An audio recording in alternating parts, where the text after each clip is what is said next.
जरा एक लम्हे के लिए सोचिए, एक ऐसी दुनिया जहां इंटरनेट ना हो, जहां एक क्लिक पर मालूमात का समंदर ना हो, जहां हम पलक झपकते ही दुनिया के किसी भी कोने में राब्ता ना कर सकें। सोचना भी कितना अजीब लगता है ना। तो आज हम बात करेंगे उसी शख्स की जिसने ये सब कुछ मुमकिन बनाया। ये कहानी है वर्ल्ड वाइड वेब के मौजूद की। लेकिन ये सिर्फ एक टेक्नोलॉजी की कहानी नहीं, ये इंसानियत को दिए गए एक ऐसे अनमोल तोहफे की कहानी है जिसने हमारी दुनिया को हमेशा के लिए बदल कर रख दिया। ये सबके लिए है। 2012 के लंदन ओलंपिक्स में कहे गए ये सादा से अल्फाज असल में इस पूरी कहानी का दिल हैं।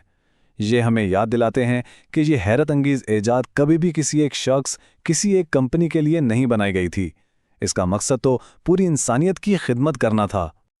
तो चलिए इस कहानी को बिल्कुल शुरू से शुरू करते हैं।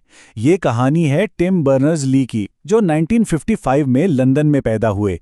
और आप कह सकते हैं कि कंप्यूटर्स तो उनके खून में थे। उनके वालिदैन खुद कंप्यूटर साइंस के अव्वलीन माहिरीन में से थे, जो दुनिया के पहले कमर्शियल कंप्यूटर्स में से एक फरांटे मार्क 1 पर काम कर रहे थे। उनका बचपन बहुत ही दिलचस्प था। उन्हें ट्रेनें देखने का शौक था और इसी शौक ने उन्हें इलेक्ट्रॉनिक्स की दुनिया में पहुंचा दिया।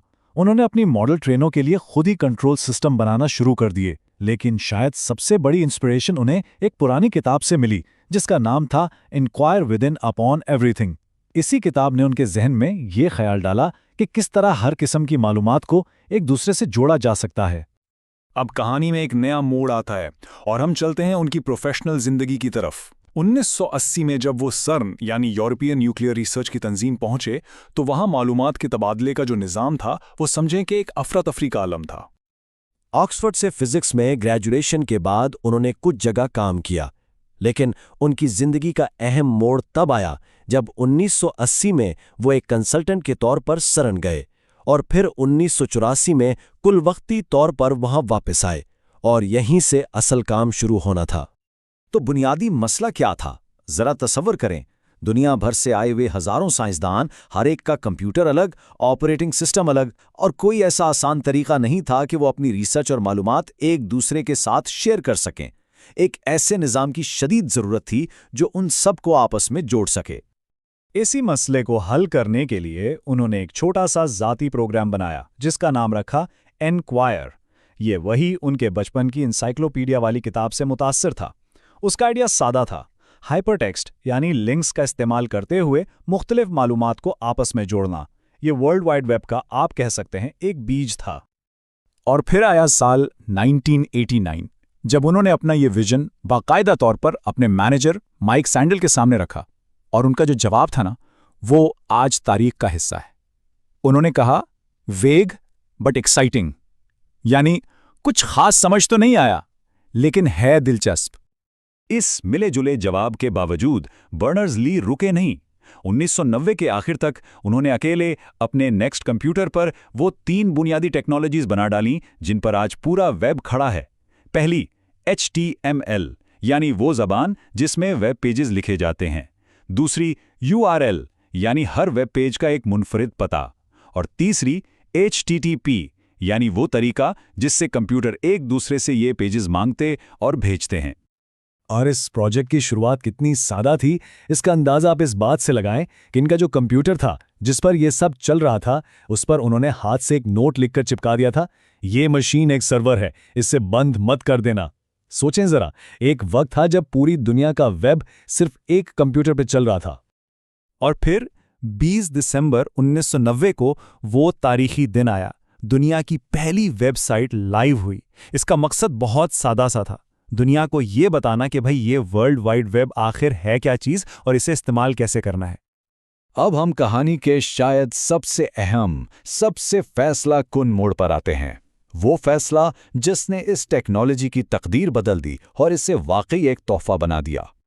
अप्रैल 1993 में सर्न ने ऐलान किया कि वर्ल्ड वाइड वेब की टेक्नोलॉजी सबके लिए मुफ्त होगी, कोई रॉयल्टी नहीं, कोई फीस नहीं। उसके बिल्कुल बरअक्स इस वक्त एक और सिस्टम था, गोफर के नाम से। उन्होंने अपनी सर्विस के लिए पैसे मांगना शुरू कर दिए और नतीजा, वेब पूरी दुनिया में फैल गया और गोफर तारीख में कहीं गुम हो गया। यकीन करना मुश्किल है, लेकिन 1992 में जब ये सब के लिए ओपन किया गया तो पूरी दुनिया में कुल कितनी वेबसाइट्स थीं? सिर्फ 26। जी हां, सिर्फ 26। और फिर जरा 3 साल आगे चलते हैं, 1995 तक। ये तादाद 26 से बढ़कर 10,000 से भी ज्यादा हो चुकी थी।